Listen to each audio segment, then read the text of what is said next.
ألف لام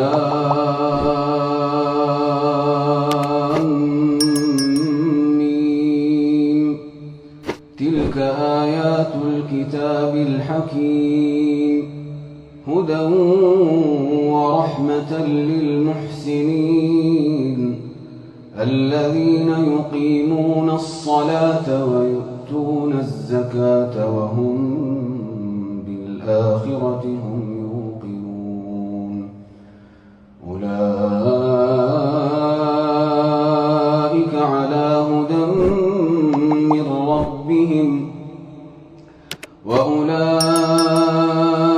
هم المفلحون. ومن الناس من يشتري لهو الحديث ليضل عن سبيل الله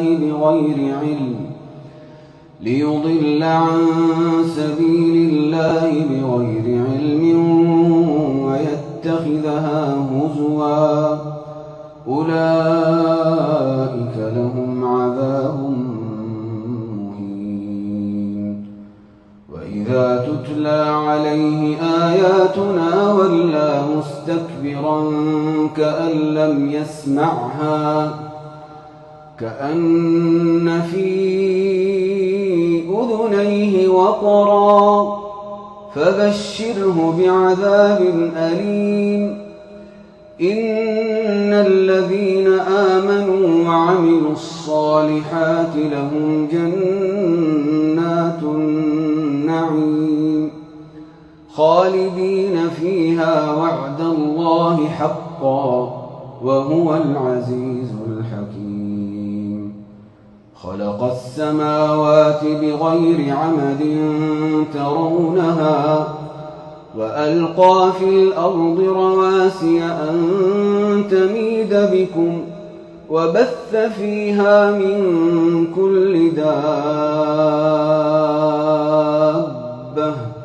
وأنزلنا من السماء ماء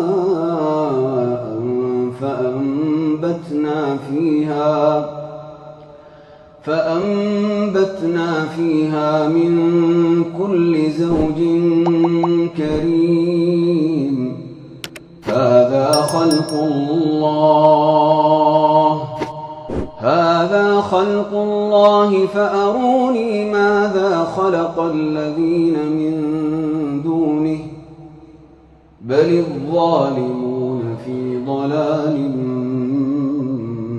مبين. ولقد آتينا لقمان الحكمة أن اشكر لله ومن يشكر فإنما يشكر لنفسه ومن كفر فإن الله غني حميد. وإذ قال لقمان لابنه وهو يعظه يا بني لا تشرك بالله إن الشرك لظلم عظيم. ووصينا الإنسان بوالديه حملته أمه وهنا على وهن وفصاله في عامين أن اشكر لي ولوالديك إلي المصير. وإن جاهداك على أن تشرك بي ما ليس لك به علم فلا تطعهما وصاحبهما في الدنيا معروفا واتبع سبيل من أناب إلي ثم إلي مرجعكم فأنبئكم بما كنتم تعملون.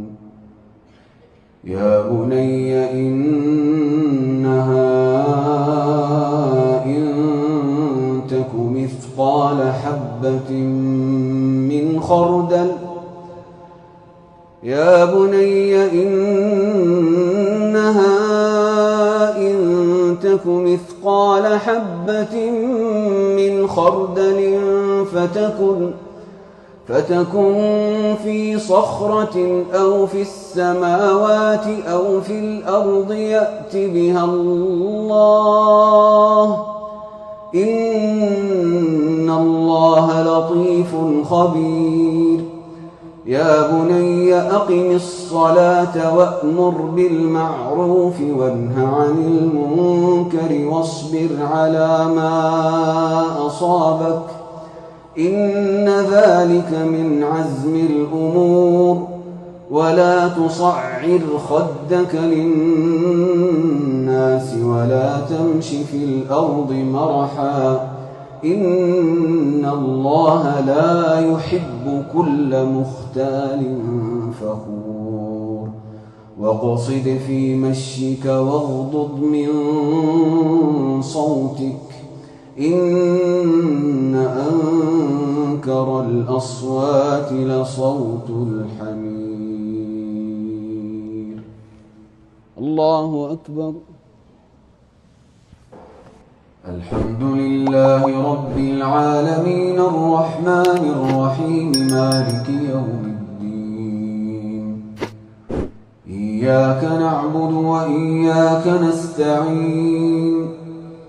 اهدنا الصراط المستقيم صراط الذين أنعمت عليهم غير المغضوب عليهم ولا الضالين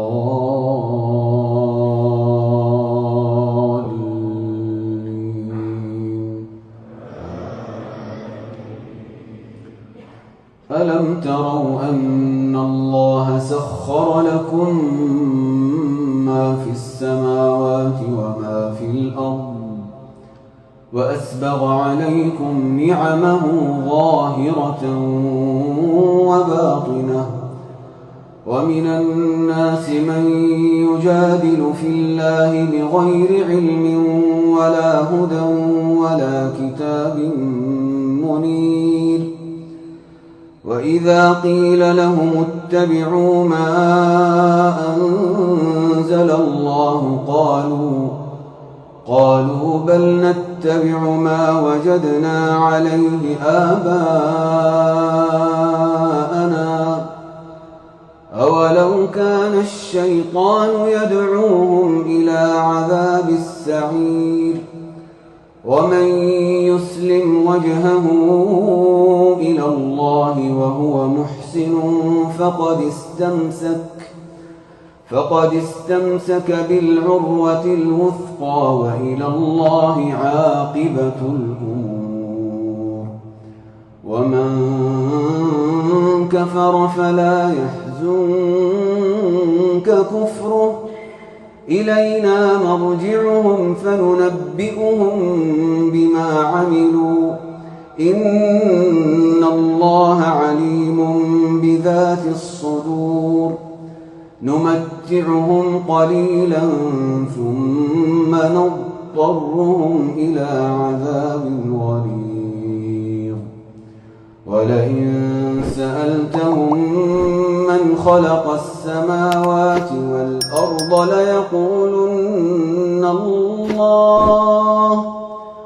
قل الحمد لله بل أكثرهم لا يعلمون لله ما في السماوات والأرض